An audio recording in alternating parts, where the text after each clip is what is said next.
ठीक है। Write down the introduction of anti diabetic agents.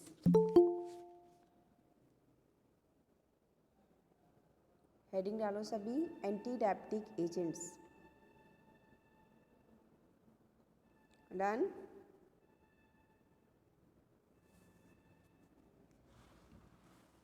Third year. Yes, ma'am. Okay, so write down diabetes mellitus. Diabetes mellitus is a metabolic disorder. Diabetes mellitus is a metabolic disorder characterized by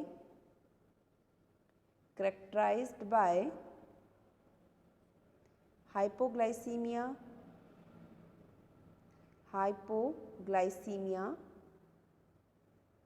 coma, glycosuria,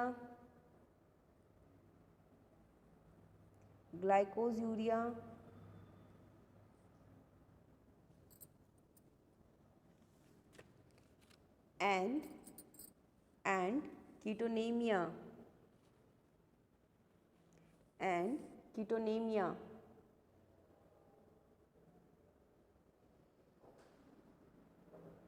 तो anti diabetic agents में हम क्या पढ़ते हैं कि anti diabetic agents वो agents होते हैं जो कि हम किसे ट्रीट करने के लिए यूज़ करते हैं, डायबिटीज़ मेलाइटस को। सभी को पता है कि डायबिटीज़ मेलाइटस क्या होता है, जब आपकी बॉडी में जो है इंसुलिन का बनना बंद हो जाता है। और इंसुलिन कब बनना कब बंद होता है, जब आपकी बॉडी में, आपने सभी ने सुना होगा कि पैनक्रिया में क्या होते हैं, बीटा सेल्स प्रेजेंट होते हैं। लिसन मी केयरफुली, हमारी बॉडी में पैनक्रियास में क्या होते हैं, बीटा सेल्स प्रेजेंट होते हैं, जिन्हें हम क्या कहते हैं, beta cells, isolates of beta cells. ठीक है, वो कहाँ पे प्रेजेंट होते हैं, बीटा में। वो बीटा सेल्स क्या करते हैं, इंसुलिन को प्रोड्यूस करते हैं, यानी कि हमारी बॉडी में जितनी हमारी बॉडी को ज़रूरत है ग्लूकोज की, उसे वो क्या करते हैं, प्रोड्यूस करते हैं, बनाते हैं, ताकि वो ग्लूकोज हमारे ब्लड के साथ मिक्स होके हमारी बॉडी के ईच पार्ट तक जा सके और हमें एनर्जी प्रोवाइड कर सके। तो ये सब काम कौन कर रहा है, पैनक्रिया कर रहा है। पैनक्रिया में जो बीटा सेल्स होते हैं।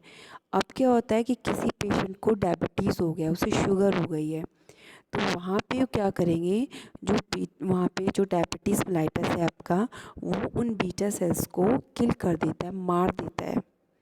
वो बीटा सेल्स मर जाते हैं तो क्या होगा, वॉइस क्लियर नहीं है आपका। Okay, I am speaking loudly.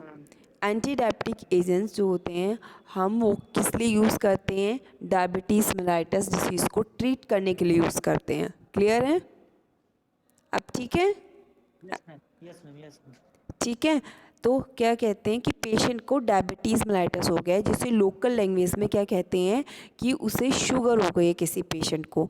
तो वो शुगर क्यों होती है, हमारी बॉडी में मैंने बताया कि पैनक्रिया होता है, सभी को पता है ना, एचएपी में आपने देखा होगा, स्ट्रक्चर वाइज भी देखा होगा कि पैनक्रिया होता है, पैनक्रिया में बीटा सेल्स प्रेजेंट होते हैं। वो बीटा सेल्स इंसुलिन की फॉर्मेशन करते हैं हमारी बॉडी में, ताकि इंसुलिन बनेगी तो इट मीन्स ग्लूकोज लेवल बढ़ेगा। वो ग्लूकोज लेवल हमारे ब्लड में मिक्सअप होके हमारे बॉडी के ईच पार्ट तक जा सके और एनर्जी प्रोवाइड कर सके। लेकिन अगर एक पेशेंट है, उसे डायबिटीज़ हो गई है, यानी कि उसे शुगर की बीमारी हो गई, तो उस कंडीशन में क्या होता है कि वो जो बीटा सेल्स हैं पैनक्रिया में जो इंसुलिन बना रहे थे, वो उन्हें किल कर देता है। अब बीटा सेल्स अगर किल हो जाते हैं, मर जाते हैं, इट मीन्स वो इंसुलिन की फॉर्मेशन नहीं कर पाएंगे हमारी बॉडी में। तो जो नॉर्मल ग्लूकोज लेवल जो होना चाहिए, normal blood sugar glucose level जो होना हमारी चाहिए बॉडी में, वो नहीं हो पाता। तो उसकी वजह से जब बीटा सेल्स किल हो जाते हैं, हमारी बॉडी को प्रॉपर फॉर्म में ग्लूकोज जो है वो नहीं मिल पाता ब्लड में, तो हम उसे क्या कह देते हैं, उस डिसीज़ को डायबिटीज़ मेलाइटस, कि इस पेशेंट को शुगर हो गया है। तो उस कंडीशन में क्या होता है कि ये दो टाइप की होती हैं, type 1 and type 2 diabetes mellitus. और अगर ये डायबिटीज़ मेलाइटस फर्दर किन मेटाबॉलिक डिसऑर्डर्स को क्रिएट करती है, जैसे कि आपने लिखा हाइपरग्लाइसीमिया। हाइपरग्लाइसीमिया क्या होता है कि आपकी जो ब्लड है उसमें शुगर का कंटेंट ज़्यादा हो गया है। अब एक तरफ मैंने बताया कि जो बीटा सेल्स हैं वो किल हो गए हैं, मर गए हैं, ठीक है, वो इंसुलिन को बना ही नहीं पा रहे हैं, और हम हाइपरग्लाइसीमिया में कह रहे हैं कि हमारे ब्लड में शुगर का लेवल ज़्यादा हो गया है। ये कैसे ज़्यादा हो गया है? सेकेंड वन आपने लिखा है ग्लूकोज यूरिया। ग्लूकोज यूरिया में क्या होता है कि जो ग्लूकोज हमारी बॉडी से किसके थ्रू बाहर जानी होती है? यूरिन के थ्रू, ठीक है। ग्लूकोज यूरिया कंडीशन में मीन्स ये भी एक डिसीज़ है कि हमारी बॉडी जो है वो ग्लूकोज को क्या कर रही है? डाइजेस्ट ही नहीं कर पा रही, उसे रीएब्जॉर्ब ही नहीं कर पा रही है। ग्लूकोज यूरिया में क्या होता है? एक्सक्रीशन ऑफ ग्लूकोज होता है, किस में? यूरिन में, ठीक है। यानी कि ये भी नहीं होना चाहिए। हमारे यूरिन के थ्रू हमारी बॉडी का जो ग्लूकोज है वो एक्सक्रीट आउट नहीं होना चाहिए। नॉर्मली क्या होता है कि जो यूरिन होता है वो एक्सक्रीट आउट नहीं करता है ग्लूकोज को। क्यों नहीं करता? क्योंकि हमारी जो किडनीज़ होती हैं वो इतनी एबल होती हैं कि वो जितना भी ग्लूकोज लेवल होता है हमारी बॉडी में उसे अंदर ही रीएब्जॉर्ब कर लेती हैं। इट मीन्स उसे बाहर जो है एक्सक्रीट आउट नहीं होने देती। लेकिन ग्लूकोज यूरिया बीमारी में क्या होता है कि यूरिन के थ्रू हमारी बॉडी का जो ग्लूकोज है वो एक्सक्रीट आउट होता रहता है। तो ये भी कब होगा? जब हमारी बॉडी में ज़्यादा अमाउंट में क्या होगा? आपका शुगर कंटेंट होगा। और हाइपरग्लाइसीमिया में भी क्या होता है? उसमें भी हाई ब्लड शुगर कंटेंट होता है। इट मीन्स यहाँ पे क्या हो रहा है कि आपकी जो किडनीज़ हैं वो फेल हो चुकी हैं उनको रीअब्सॉर्ब करने के लिए, ठीक है। किस केस में? डायबिटीज़ मेलाइटस के केस में। और थर्ड वन आपने लिखा है कीटोनेमिया। कीटोनेमिया में क्या होता है कि यहाँ पे प्रेजेंस होता है, presence of abnormally high concentration of ketone bodies. किस में? आपके ब्लड में। हमारे ब्लड में जब कीटोन बॉडीज़ की कंसंट्रेशन ज़्यादा होती है तो उसको हम क्या कहते हैं? कीटोनेमिया कहते हैं। अब ये कीटोनेमिया में कीटोन बॉडीज़ क्या होता है? कीटोन बॉडीज़ क्या होता है कि जब आपकी बॉडी में मेटाबॉलिक प्रोसेस होते हैं, मेटाबॉलिक प्रोसेसेस में क्या होते हैं? आपके एसीटोन, एसिटो एसिटेट, 2 हाइड्रोक्सीब्यूटारिक एसिड, ये क्या होते हैं? मेटाबॉलिक प्रोडक्ट्स होते हैं, ठीक है। ये प्रोड्यूस्ड होते हैं इन एक्सेस अमाउंट में, ठीक। During excessive breakdown of fatty acids, जब भी हमारी बॉडी में फैटी एसिड्स ब्रेकडाउन होते हैं तो वहाँ से हमें 3 चीज़ें मिलती हैं, एसीटोन, एसिटो एसिटेट एंड 2 हाइड्रोक्सीब्यूटारिक एसिड, जिन्हें हम क्या बोलते हैं? कीटोन बॉडीज़ बोलते हैं। अगर इन कीटोन बॉडीज़ की ज़्यादा अमाउंट हमारे ब्लड में हो जाती है तो हम उसको क्या बोलते हैं? कीटोनेमिया। क्लियर है बच्चे? Third year?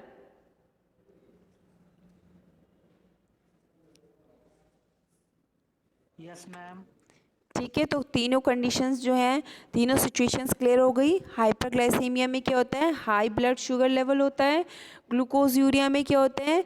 Excretion of glucose in urine, कि जो ग्लूकोज है वो हमारे यूरिन के थ्रू एक्सक्रीट आउट होना शुरू हो जाता है, लेकिन ऐसा नहीं होना चाहिए। तो ये भी एक क्रिटिकल सिचुएशन है, इसे हम क्रॉनिक स्टेट बोल सकते हैं डायबिटीज़ मेलाइटस की। और क्या होता है? कीटोनीमिया। कीटोनीमिया में क्या होता है कि हमारे ब्लड में कीटोन बॉडीज़ की जो कंसंट्रेशन है वो ज़्यादा हो जाती है। तो डायबिटीज़ मेलाइटस के केस में ये तीनों ही चीज़ें होती हैं। तो first one write down, type 1। Type 1 diabetes mellitus. Type 1 diabetes mellitus, इसमें लिखो insulin dependent diabetes mellitus. Insulin dependent diabetes mellitus. Insulin dependent diabetes mellitus, bracket में लिखो IDDM। IDDM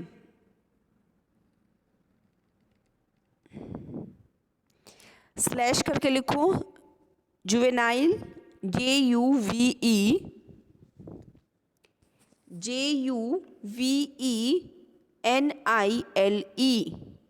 juvenile onset diabetes mellitus. Juvenile onset diabetes mellitus, यानी कि एक chronic state कह सकते हैं इसे। इस क्रॉनिक स्टेज में क्या होता है कि आपके जो बीटा सेल्स होते हैं वो डिस्ट्रॉय हो चुके होते हैं, उन्हें वो किल हो चुके होते हैं। इन्हें किल कौन करता है? हमारी बॉडी की जो एंटीबॉडीज़ होते हैं, जिसे हम हमारी बॉडी का इम्यून सिस्टम कह देते हैं। जब किसी पेशेंट को डायबिटीज़ हो जाती है तो उसकी बॉडी का जो इम्यून सिस्टम होता है वो इन बीटा सेल्स को किल करना स्टार्ट कर देता है, क्योंकि उसे डायबिटीज़ मेलाइटस डिसीज़ हो चुकी है, जिसकी वजह से क्या होगा, बीटा सेल्स किल हो जाएंगे तो फर्दर वो जो है इंसुलिन प्रोड्यूस करे थे वो इंसुलिन प्रोड्यूस नहीं करेंगे, जिसकी वजह से डायबिटीज़ मेलाइटस डिसीज़ हो जाती है। क्लियर है? Yes ma'am. तो इसमें आप लिखो। मैम आवाज़ क्लियर नहीं आ रहा मैम। ओके चंदन, लिखो बेटा। There is beta cell destruction, there is beta cell destruction in pancreatic islets, ISLETS, pancreatic islets, autoimmune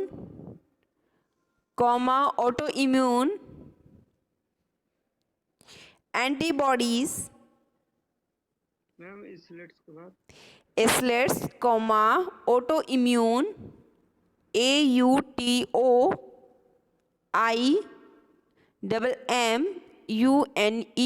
autoimmune antibodies that destroy beta cells are detectable in blood. Beta cells are detectable in blood. Clear है कि type 1 diabetes mellitus में क्या होता है, जो beta cells होते हैं बेटा वो डेड हो जाते हैं, किल हो जाते हैं। कौन किल करता है उन्हें? हमारी बॉडी का इम्यून सिस्टम। जिस पेशेंट को डायबिटीज़ मेलाइटस हो जाता है उसकी बॉडी का खुद का इम्यून सिस्टम, उसकी जो पेनक्रियास में बीटा सेल्स प्रेजेंट होते हैं उन्हें किल करना स्टार्ट कर देता है, जिससे कि वो बीटा सेल्स फर्दर जो है इंसुलिन को प्रोड्यूस नहीं कर पाते हैं और डायबिटीज़ मेलाइटस जो है डिसीज़ वो क्रिटिकल स्टेज में पहुंच जाती है। नेक्स्ट लिखो, type 2 diabetes mellitus. Type 2 diabetes mellitus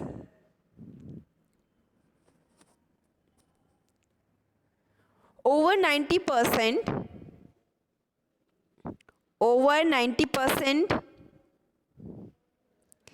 cases of diabetes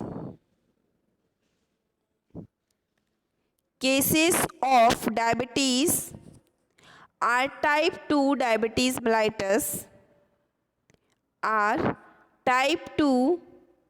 diabetes mellitus,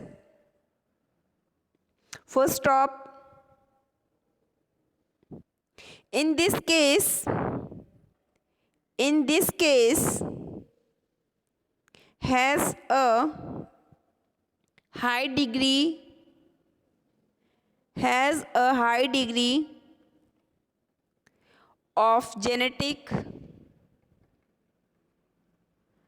of genetic predisposition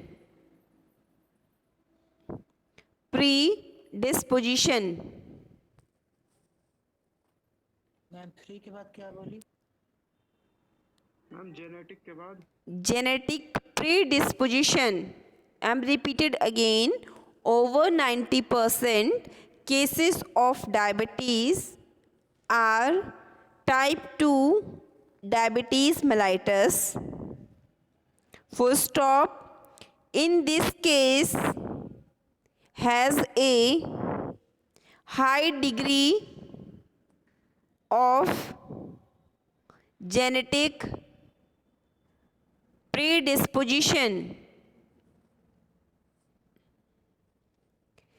it means के टाइप 2 डायबिटीज़ मेलाइटस के जो केसेस देखे जाते हैं वो 90% से भी ज़्यादा केसेस होते हैं, और जेनेटिकली जो ट्रांसफ़र होती है शुगर की जो डिसीज़ होती है कि जो बच्चों में फर्दर ट्रांसफ़र हो जाती है वो जेनेटिकली टाइप 2 डायबिटीज़ मेलाइटस ही होता है। क्लियर है? नेक्स्ट हेडिंग डालो इंसुलिन। इंसुलिन की हेडिंग डालो बेटा। इंसुलिन के बारे में पढ़ते हैं। Insulin was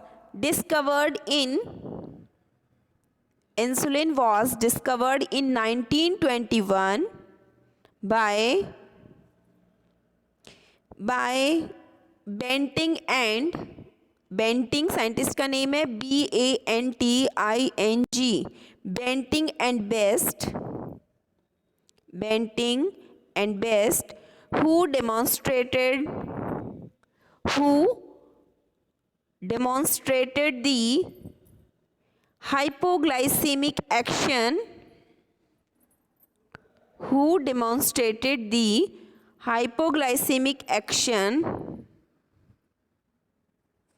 of an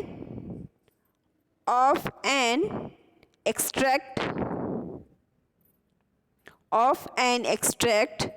of pancreas,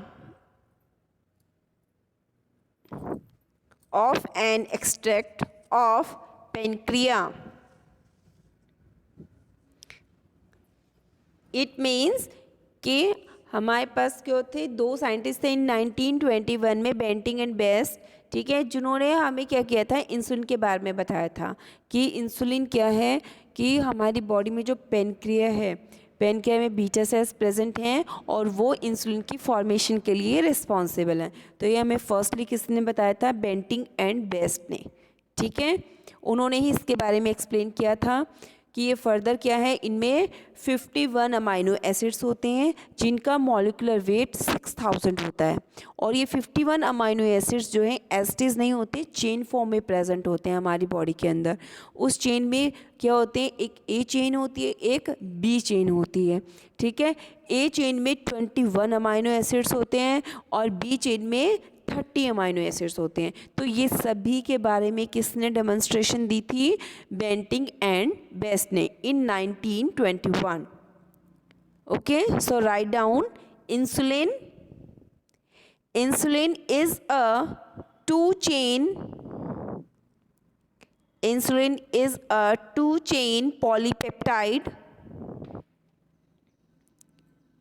polypeptide having 51 amino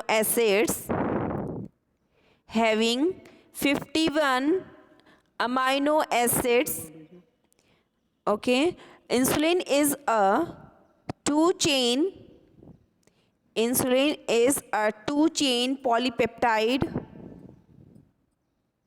having 51 amino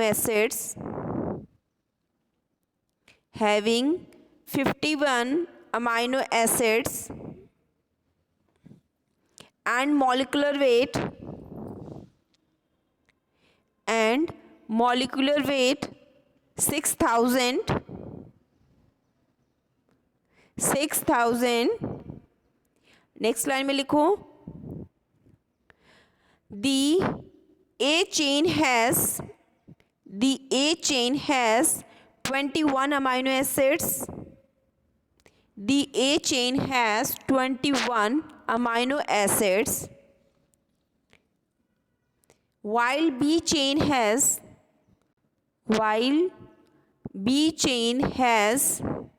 30 amino acids.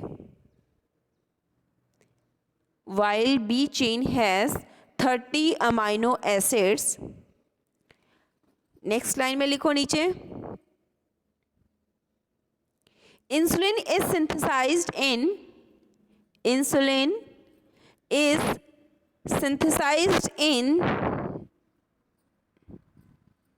beta cells of pancreatic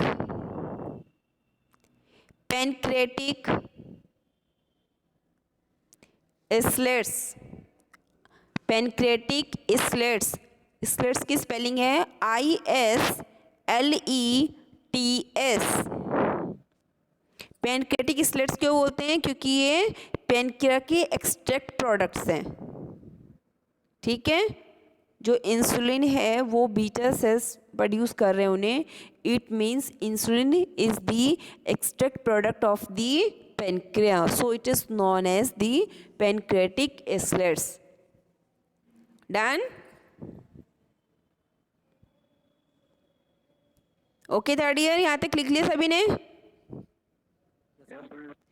okay next आपने हेडिंग डालनी है अकॉर्डिंग टू सिलेबस।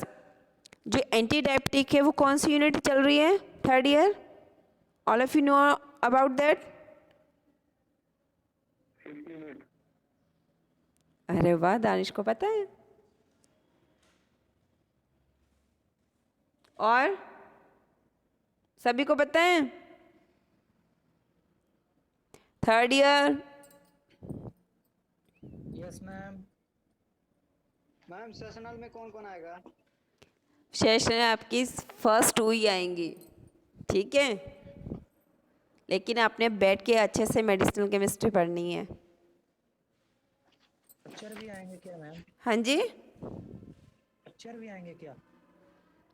अभी बनाया नहीं है मैंने, बना के फिर बताऊंगी आपको। MCQ की फॉर्म में आएंगे क्वेश्चंस, ठीक है। जैसे ऑप्शनल होते हैं ना, आप में उसमें 4 ऑप्शंस होती हैं, वैसे उस तरह के उस टाइप के क्वेश्चंस डालूंगे, ठीक है मैम। ठीक है। चलो नेक्स्ट लिखो। क्या बोल रहे बेटा? मैम 2 को फाइनल है, आगे बढ़ सकते हैं? 2 ही फाइनल है बेटा, 2 ही आएंगी, ठीक है। नहीं मैम 2 तारीख से है ना सेशनल? हाँ हाँ 2 तारीख से है, 2 तारीख से आपके लिए फाइनल है। फर्स्ट ईयर उसमें इंक्लूड नहीं है, क्योंकि फर्स्ट ईयर का एडमिशन लेट हुआ है, तो उनके लिए डेट एक्सटेंड होगी, आप लोगों के लिए नहीं होगी। आप पुराने स्टूडेंट हो, ठीक है। और आपके लिए तो कोई प्रॉब्लम नहीं है, 2 यूनिट तो आपकी कब की हो चुकी हैं। आप तो 5 यूनिट का टेस्ट दे दो तब भी कोई प्रॉब्लम नहीं है। 5 यूनिट्स में से डाल दो MCQs थर्ड ईयर, और 2 क्लास में आपका सिलेबस हो जाएगा। Third year yes ma'am. Answer me. नहीं मैम ऐसा मत कीजिए, बच्चे हैं हम लोग। ठीक है चलो कोई बात नहीं, 2 यूनिट्स में से दूंगे, ठीक है। अच्छे से प्रिपेयर कर लेना, क्योंकि आप अच्छे से पढ़ोगे तभी उन्हें MCQs का आंसर दे पाओगे। वो थ्योरी नहीं है या फिर स्ट्रक्चर्स नहीं होंगे कि आपने ड्रॉ करने और आपको मार्क्स मिल जाएंगे, ठीक है। नॉलेज वाइज पढ़ोगे तभी उनका आंसर्स दे पाओगे। अच्छे से रीड करना है बैठ के। चलो इंसुलिन प्रेपरेशंस के बारे में पढ़ना है हमने according to your syllabus. Insulin preparations heading डालो सभी। फर्स्ट पॉइंट में लिखो दी ओल्डर।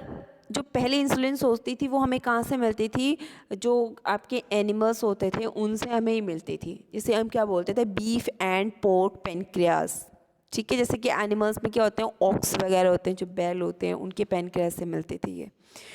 तो फर्स्ट टॉपिक कह रही हूँ आपका, फर्स्ट पॉइंट है the older commercial preparations. The older commercial preparations were produced from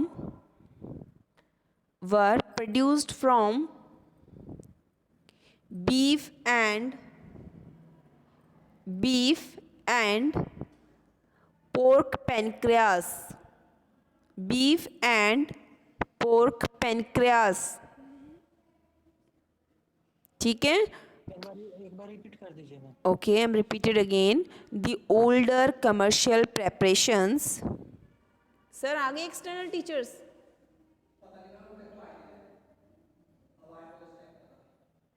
ठीक है sir. The older commercial preparations were produced from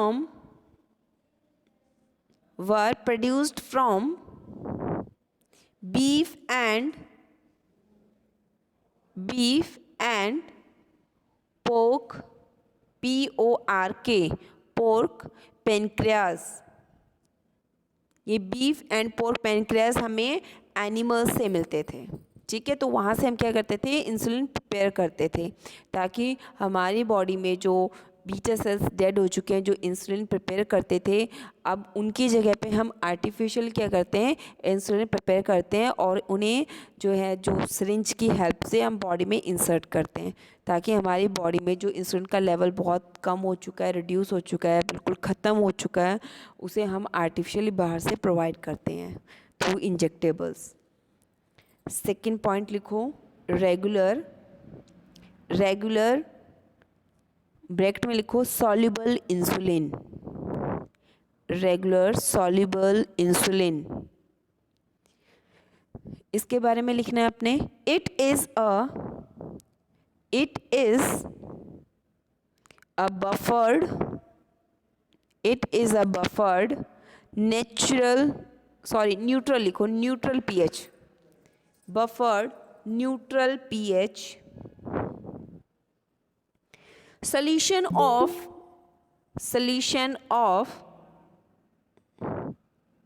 unmodified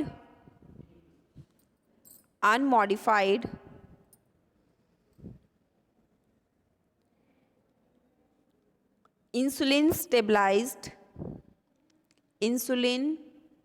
stabilized by a small amount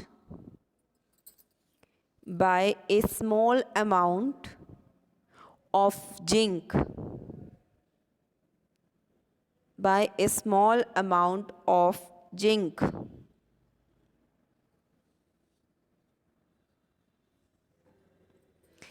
full stop. Peak action is produced only after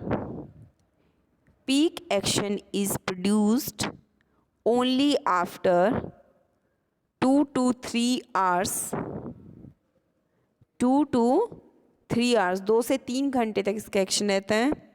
and action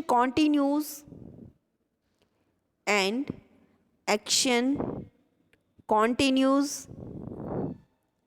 up to 6 to 8 hours 6 to 8 hours।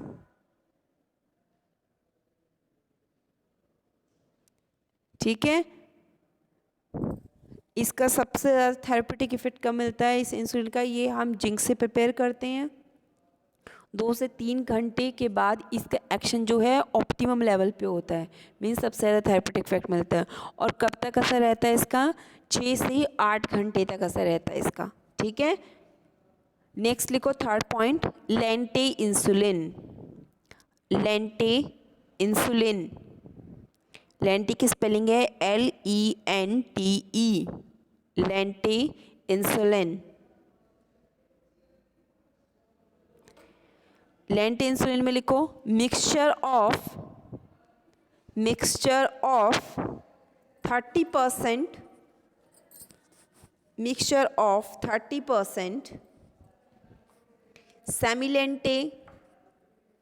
सेमिलेंटे से क्यों बोल रहे हैं, क्योंकि half ये artificially prepare करते हैं और हाफ ये इसमें क्या होता है नेचुरल चीज़ें होती हैं, इसलिए इसे सेमिलेंटे बोलते हैं। Mixture of 30% semilente insulin and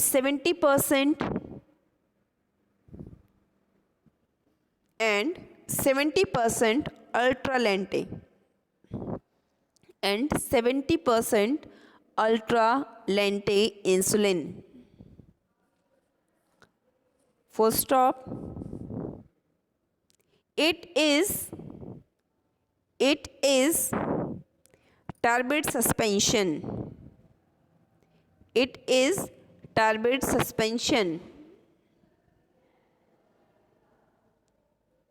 ये टर्बिड सस्पेंशन है, मीन्स जैसे मिल्की वाइट सोल्यूशन होता है ना, उस टाइप की होती है। जैसे कि आप टिटनेस वाली इंजेक्शन लगवाते हो तो थोड़ा सा वो भी क्या होता है टर्बिड इन नेचर होता है। उसकी वाइल जब देखते हो, उसकी वाइल में जो इंजेक्शन होता है थोड़ा मिल्की वाइट होता है, जैसे कि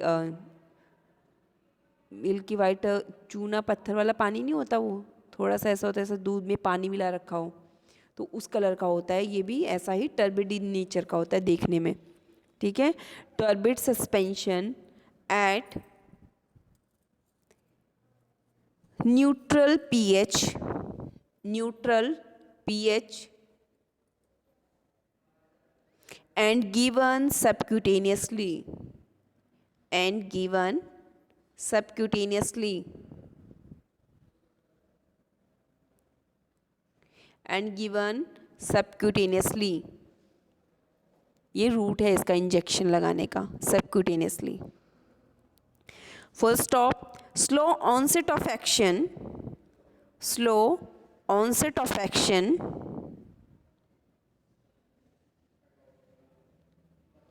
ब्रैकेट में लिखो 1 to 3 hours, 1 to 3 hours, 1 से 3 घंटे तक इसका ऑनसेट ऑफ एक्शन रहता है. फर्स्ट स्टॉप,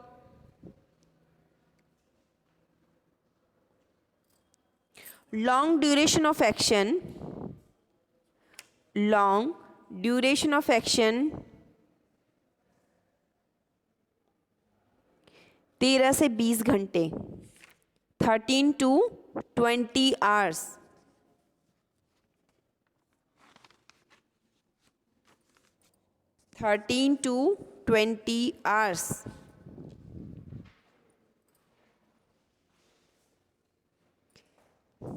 अब फोर्थ पॉइंट पे लिखो.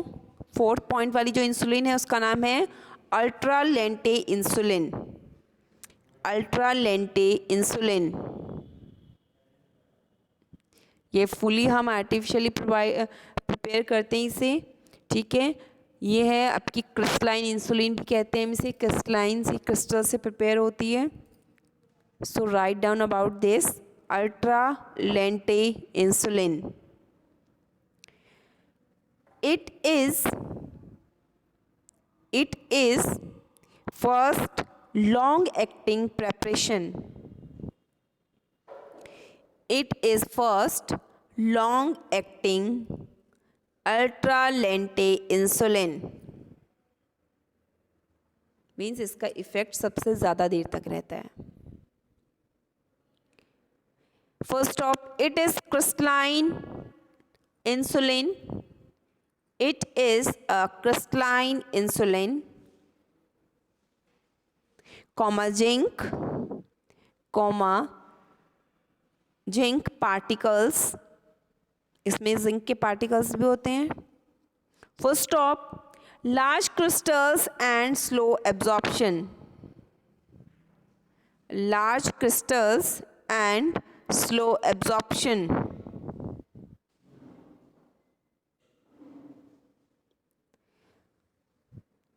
Large crystals and slow absorption.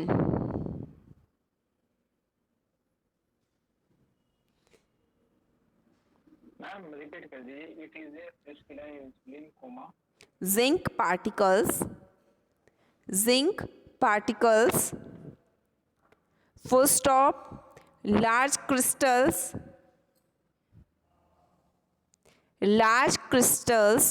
and slow absorption.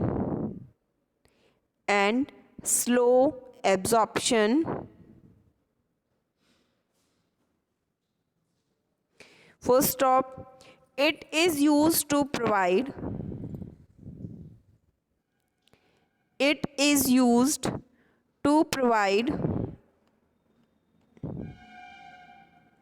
a basal level of insulin. A basal level of insulin.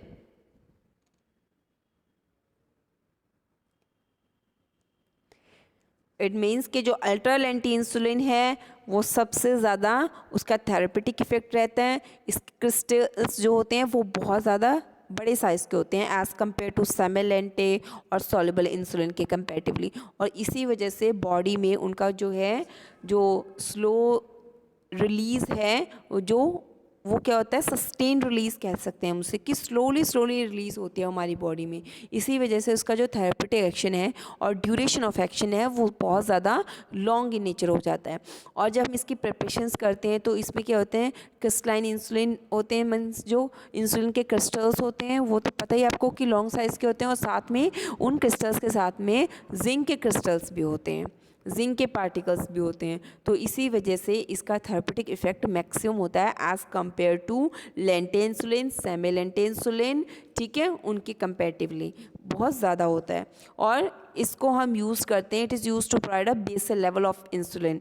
Means अगर हम जो क्रॉनिक स्टेज आ जाती है, कई बार पेशेंट की डोज इंक्रीज़ करनी पड़ती है, तो उस कंडीशंस में हम इसी जो है इंसुलिन को प्रेफर करते हैं, अल्ट्रा लेंटे इंसुलिन को। क्लियर है? Third year. Yes ma'am. मैं यहाँ पे आपको एक ग्राफ दिखा देती हूँ। इस ग्राफ के अकॉर्डिंग आप देख रहे हो कि हमने क्या किया है, एक साइड पे ब्लड ग्लूकोज लेते हैं कि हमारे ब्लड में कितना ग्लूकोज लेवल है, और ये है आवर्स कि कितने घंटे बाद कितना उसका इफेक्ट जो है बढ़ता रहता है। ब्लड ग्लूकोज का मतलब हमने यहाँ पे इंसुलिन दी। कौन कौन सी इंसुलिन है यहाँ पे, लेंटे, सेमिलेंटे एंड अल्ट्रा लेंटे। तो आप यहाँ पे देख रहे हो जो लेंटे इंसुलिन है उसका इफेक्ट आया, थोड़ी देर तक रहा, जस्ट यहाँ देखो 12 घंटे तक रहा और उसके बाद डिक्रीज़ हो गया। फिर उसके बाद हम क्या करते हैं, सेकंड वन हमने सेमिलेंटे वाली इंसुलिन प्रोवाइड की, उसका इफ़ेक्ट हुआ, बहुत कम हो गया, और फिर एक ऑप्टिमम लेवल तक स्लोली रिलीज होती रही वो हमारी बॉडी में। और यहाँ पे कंपैरेटिवली आप अल्ट्रा लेंटे को देख रहे हो कि अल्ट्रा लेंटे का जो इफ़ेक्ट है वो बहुत ज़्यादा है एज़ कम्पेयर टू लेंटे एंड सेमिलेंटे। यहाँ पे आया, फिर डिक्रीज़ हुआ और फिर से ऑप्टिमम लेवल पे जा रहा है। तो यहाँ पे हम इसलिए कह सकते हैं कि इसीलिए हम इस इंसुलिन को यूज़ करते हैं for the basal level of insulin, क्योंकि ये इंसुलिन हमारी बॉडी में सस्टेन्ड ड्रग की तरह जो है वो रिलीज़ होती रहती है और अपना थेरेपेटिक इफेक्ट जो है, मैक्सिमम थेरेपेटिक इफेक्ट शो करती रहती है। मैम एक बार और समझा दीजिए ना। इसी ग्राफ को, यस मैम। ओके बेटा, फिर से एक्सप्लेन करती हूँ। यहाँ पे हम ग्राफ के अकॉर्डिंग क्लियर कर रहे हैं कि हम जो इंसुलिन दे रहे हैं, जो मैंने अभी आपको इंसुलिन की प्रेपरेशंस लिखवाई हैं, ये उनके नाम हैं लेंटे, सेमी लेंटे एंड अल्ट्रा लेंटे। ये ब्लड ग्लूकोज में क्या होता है कि हम ये इंसुलिन दे रहे हैं तो हमारी बॉडी में कितना ग्लूकोज का लेवल जो है वो इंक्रीज़ हो रहा है, और ये कितने आवर्स में हो रहा है कि 2 घंटे, 12 घंटे, 24 घंटे, 36 घंटे। मीन्स यहाँ पे हम देखते हैं कितना हमारी ब्लड में जो इंसुलिन लेवल बढ़ रहा है और कितने घंटे तक उस इंसुलिन का जो इफ़ेक्ट हमारी बॉडी में आता रहेगा। तो यहाँ पे सबसे पहले हमने देखा लेंटे इंसुलिन, इफ़ेक्ट हुआ 12 घंटे से भी कम और फिर डिक्रीज़ होना शुरू हो गया।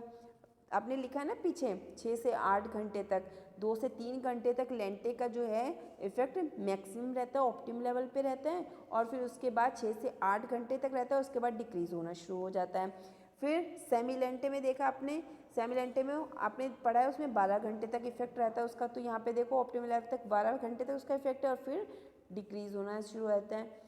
फिर उसके बाद सेमी लेंटे जो आपकी अल्ट्रा लेंटे है थर्ड वन, यहाँ पे इसका इफेक्ट जो है ऑप्टिमम लेवल तक रहता है, मीन्स सबसे ज़्यादा रहता है। क्यों? क्योंकि एक तो इसके जो हैं क्रिस्टलाइन पार्टिकल्स जो हैं वो लार्ज साइज़ के हैं और इसमें जिंक के पार्टिकल्स भी ऐड हैं, इसलिए इसका इफेक्ट सबसे ज़्यादा है और ये स्लोली रिलीज़ होता रहता है हमारी बॉडी में, मीन्स सस्टेन रिलीज़ होता है, जिसका इफेक्ट नियर अबाउट 1 वीक तक इसका इफेक्ट रहता है इस इंसुलिन का हमारी बॉडी में। तो ये हम कह सकते हैं कि जो अल्ट्रा लेंट इंसुलिन है वो सस्टेन रिलीज ड्रग की फॉर्मेशन में भी आ सकती है, जिसका इफेक्ट हमारी बॉडी में बहुत दिनों तक रहता है। कुछ नहीं है, बस एक ग्राफ के थ्रू समझा हुआ है कि इसका जो थेरेपेटिक इफेक्ट है किसका ज़्यादा है, वो एक ग्राफ के अकॉर्डिंग ऐसे ही कर्व्स के थ्रू समझा हुआ है। ये लेंटे है, ये सेमी लेंटे है और ये अल्ट्रा लेंटे है। आप इसे ड्रॉ कर लेना, मैं इसकी पिक जो है क्लिक करके आपको सेंड कर दूँगी। क्लियर है? Yes ma'am. ओके, तो आज के लिए इतना ही काफ़ी है।